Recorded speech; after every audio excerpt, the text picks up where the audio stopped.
Pag umulan, sigurado, basa ka din, oh. Hmm. Tak mo kabayan, basa sa dyan. Yung di ba may bagyo dati? Ha? Nandito lang ako, basang-basa eh. Good morning po mga kabayan, welcome again sa ating live. Live, hindi pala ito live po mga kabayan, video pala ito. Bagong mission, no? Bagong araw, talagang pinasok namin itong lugar ng Barangay Maricalom, Purok Montay. Dahil meron po kaming mission dito.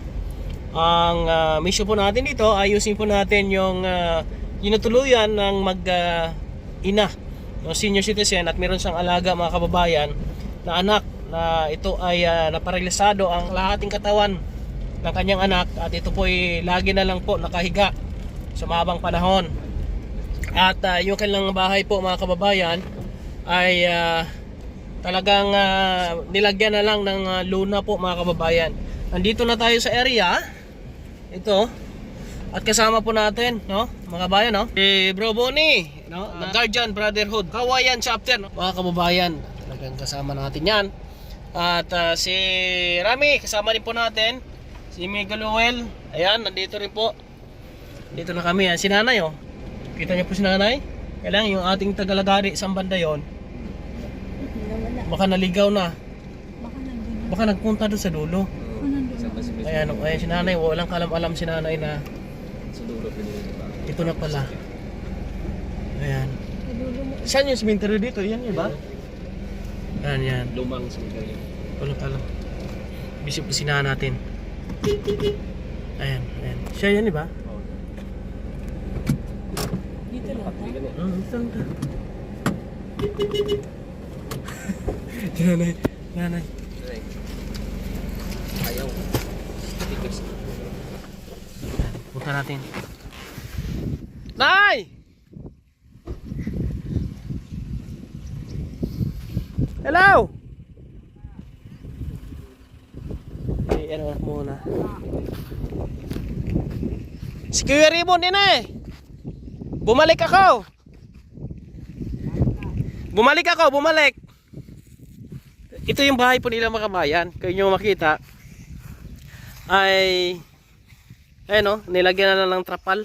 Saka si Tuto nandito sa... Mayong aga! Kamusta ka dyan? Ito, okay lang naman. Bumalik ako. Oo. Para tulungan namin kayo dito. Oo. Maayos yung bahay mo. Oo. Ayos po mga kabayan. Ito yung bahay po nila.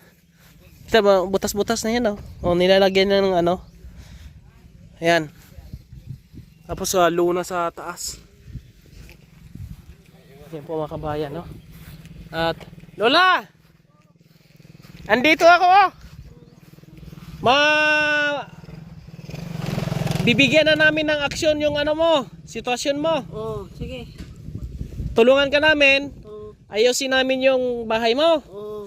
Meron namang taga rito na nagbigay ng kahoy, aniyog. Nagariin namin ngayong araw. Yan. Sige, Oh. salamat. Yan po mga kabayan. At si Toto, oh. Ikunin mo yung ano, yung sa likod. Ibigay ko sa kanya yung medyas, kasi nag-request siya ng medyas. Mahabang medyas po mga kabayan. Para yung kanyang ano daw, kanyang nasa likod, Ram. Nasa likod. Yan. At ano siya kasi, yung kanyang kalahating katawan ay wala na. Dead na po mga kababayan. Pinasok na po namin yung ano dito. Yung sakyan, yung isang bag nga bigas dalhin mo rito. Bigyan natin. Meg, yung ating taga-sinso. Baka dumiritso dito. Yan.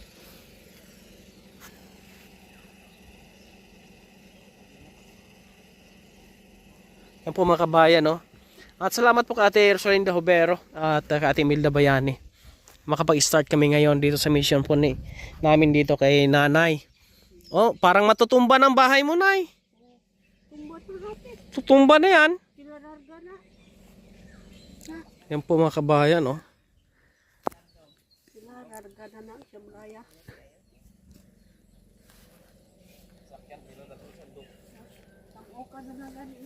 Ito yung kalagayan nila mga kabayan. Bali tatlo lang sila dito mga kabayan. Tapos si kuya ay meron siyang anak na 14 years old no, yung anak. Tapos hindi na nag-aaral kasi nga sa hirap po ng buhay.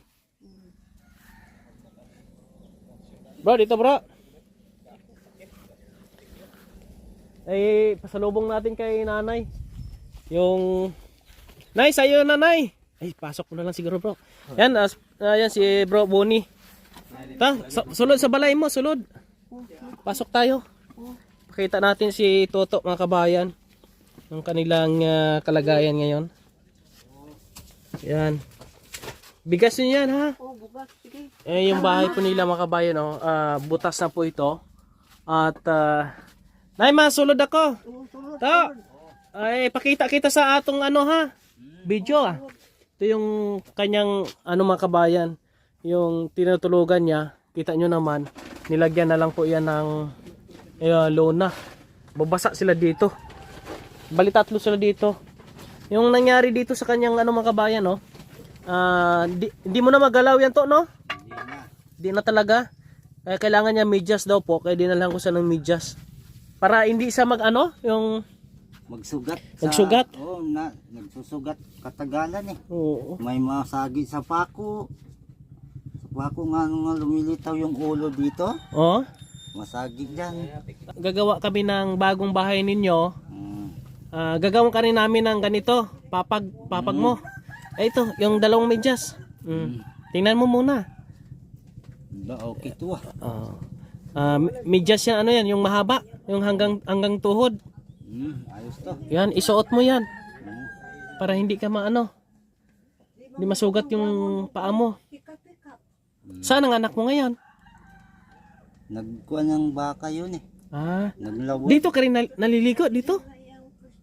Dito rin. Ikaw, grabe no. Pag umulan sigurado basa ka din oh. Tamo ko bayan, basa sa dyan. Yung di ba may bagyo dati? Oh? Nandito lang ako, basang-basa eh. Yung Grabe. bagyo ngayon? Yung Odette? Oo. Narito na ako basang-basa ako dito eh. Di ka nakaalis? Hindi naman ako makatayo eh. Sus. Para umilag sa ulan na tumatalsik.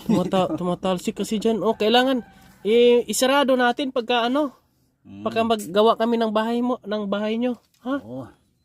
Saan tayo pwedeng patayo? Dito lang din? Siguro no? Tingnan natin. Sige. Nay. Dito muna kami kaya magpaputol kami ng kahoy. Putol kami ng niyog. Lubi. Oo.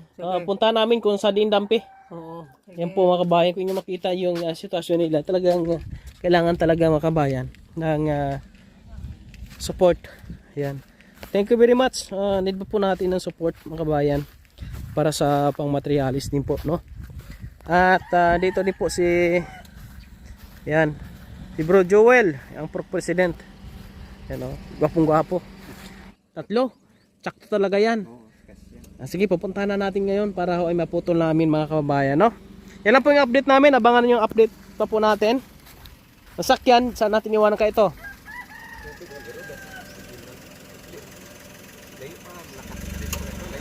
Malayo pa? Ito sa listahan? Doon anuhin. Sige. Sige, ano na lang kami. Dito, iwanan yung mo, sasakyan mo. Ay, dito. Pwede malakarin natin. Ha? Dito tayo bilin na. Namin naman dito dalan. Hindi naman dito yapok. Ano naman? Sige. Yan po, pupunta kami doon mga kabayan, no? Yan po lang update natin. Maraming salamat po sa inyong lahat sa pag-suporta kay Kuya Raymond.